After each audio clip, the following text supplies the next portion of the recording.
Mexican folk saints, healers, and bandits. One of the defining characteristics of Mexican Catholicism is its creation of folk saints.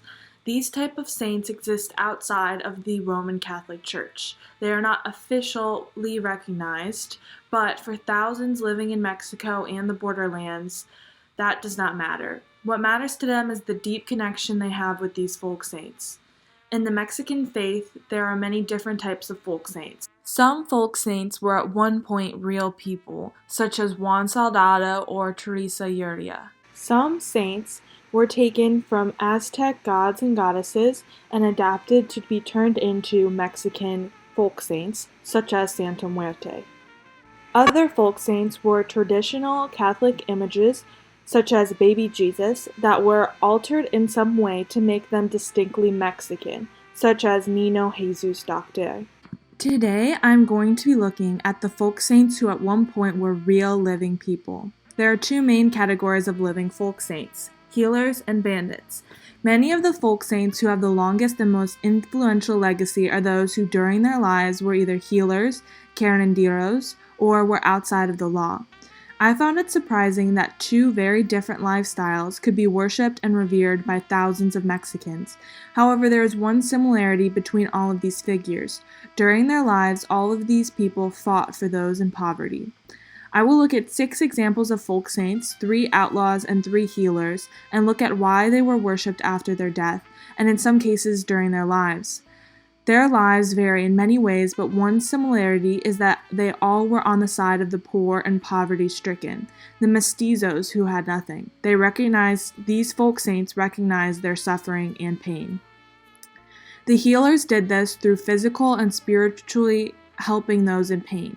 While this often involved them easing their pain and suffering, they recognized those in poverty and gave them a place where everyone was equal.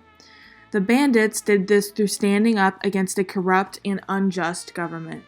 First, we will start by looking at 3 examples of folk saints who were either bandits, outlaws, or revolutionaries. Jesus Malverde is thought to have been born around 1870. When he was still very young, his parents were somehow killed because of the ineffective and corrupt government. This is when Jesus Malverde began a life of stealing and crime. He would rob from the rich landowners and he would give the money he stole to the poor, similar to a Robin Hood type figure. It was in this way that he stood up against the oppressive Mexican government. Malverde was a wanted criminal and he was eventually caught by the Mexican government and executed. What is thought to have been his original burial site was eventually paved over by the government. This was due to the number of devotees leaving tokens at his gravesite. Today, many people still leave them where his original grave is thought to be. However, a shrine was built to him in Sinaloa, where many people from all different backgrounds come to pray to Malverde and ask for his guidance. Some say that Malverde is a narco saint and the patron saint of drug lords. However, this is not strictly true.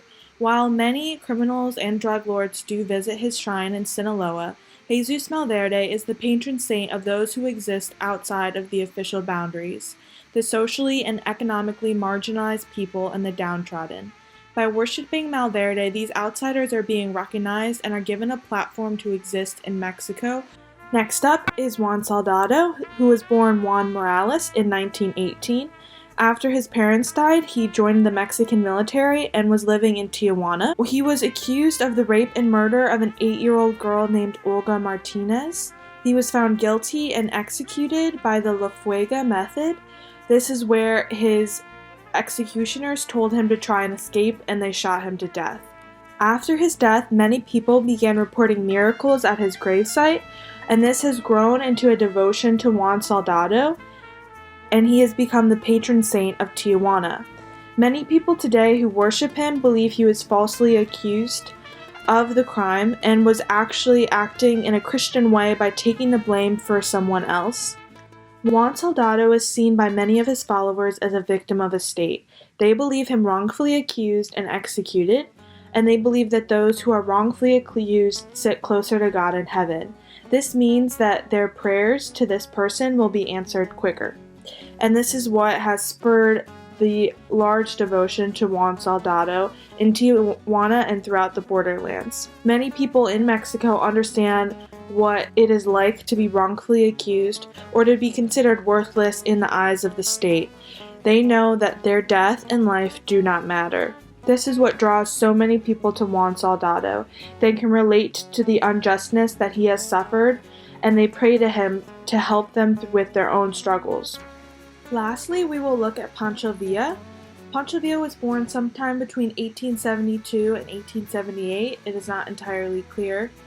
He originated from a humble background, and this is one of the reasons that he is so revered throughout Mexico, because he started out with nothing like so many, and yet he rose to greatness.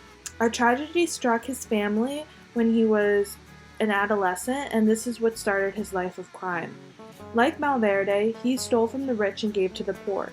He managed to evade authorities several times, and these escapes became legend throughout Mexico. The reason why Pancho Villa is considered a folk saint throughout Mexico and the borderlands is because in 1910 he joined the Mexican Revolution, which ended dictatorship in Mexico and created free elections. Because of this, he was seen as a savior and a defender of the poor, who under the previous regime had been marginalized and abused. Then, in 1923, he was assassinated, which cemented his fame as a folk hero and a legend. Today, he is buried at the Parral Cemetery in the Monument to the Revolution, where his enemies such as Porfirio Diaz are also buried. Some commonalities between all three of these figures is that none of them led a life devoted to God. They were accused of stealing, murder, and rape, and yet thousands of people worship them today. They did not have a calling from God to do the things they did. However, because they were defenders of the poor and the defenseless, they gave them a voice where previously they did not have one. These men were seen as heroes who were accused and killed unjustly by their government, and this has led them to be worshipped throughout Mexico and the borderlands to this day. Next up, we will look at the curanderos, or the Mexican faith healers. First, we will look at Teresa Uria, who was born in 1873. Her mother was a servant to her father, who was a member of the Mexican aristocracy. When she was 13, Teresa went to live with her father and learned medicine from a local curandero. Teresa was seen as gifted, and she is said to have had the gift of prophecy. She accurately predicted events that happened in the future, and she was seen as an especially gifted healer. Many believed that she could cure people just by touching them, and this led to many people from miles around coming to her to cure their ailments. Teresa was also revered by the local Yocoy and Mayo tribes in Mexico. These tribes led several revolts against the oppressive Mexican government and Porfirio Diaz. They put her face on their shields, and she was considered the Joan of Arc of Mexico. It is unclear whether she actually supported these bloody revolts, but the Mexican government was scared enough of her that they banished her from Mexico. It was during this time that she was labeled the Saint of Carbona, and she was revered as a healer. So during her life, she was actually worshipped as a saint by many people, including the Yocoy tribes, but also the people that she healed. Later in her life, she traveled across the United States on tour demonstrating her healing abilities. Uria was in a sense both a healer and an outlaw. Her main devotion came through helping those who were sick or dying, yet many people worshipped her during her life because they believed that she stood up against the oppressive and unjust government. She was banished from Mexico because of this. She devoted her entire life to helping others, and she died at the age of 33 in 1906. Next, we will look at El Nino Fidencio. He was born in 1898, and when he was young, he learned herbal remedies from indigenous people in his hometown. However, it was clear that he had a special gift for healing and felt a deep connection with God. He later moved to a small town near Espinanzo and started his healing practice there. Thousands and thousands of people from all over Mexico came to him for healing. They would wait for days or even weeks just to meet with him. During his life, he received a lot of publicity, and many accused him of being a con man or a fake. They cited the poor conditions of camps where the devotees lived while waiting to visit him, and the high mortality rate as proof that he was not all he said he was. However, for so many El Nino was their last hope. They put their faith in him and in God, and oftentimes they were healed. Throughout his life, he was often seen as a Messiah or a Christ-like figure. Many people compared his life with Jesus Christ's and his devotion he had to the poor and impoverished. El Nino healed thousands of people, and he even healed the president of Mexico, who visited him with a skin condition. El Nino Fidencio was so popular during his life because he recognized the pain and suffering of the poor and impoverished. He treated everyone who came to him as equals and whose lives and souls were all important. El Nino Fidencio is worshipped by thousands, but he also has a cult following of the Findista Christian church. Thousands of his followers make pilgrimages every year to Espinazo to pay respect to El Nino and to be healed. Certain members of his church claim that El Nino inhabits their body and through them he heals the sick and dying. These are the ones who cure and heal the devotees who make the pilgrimage to Espinazo. El Nino died at the age of 40 in 1938, even though many of his followers say that he died at the age of 33, the same age as Christ.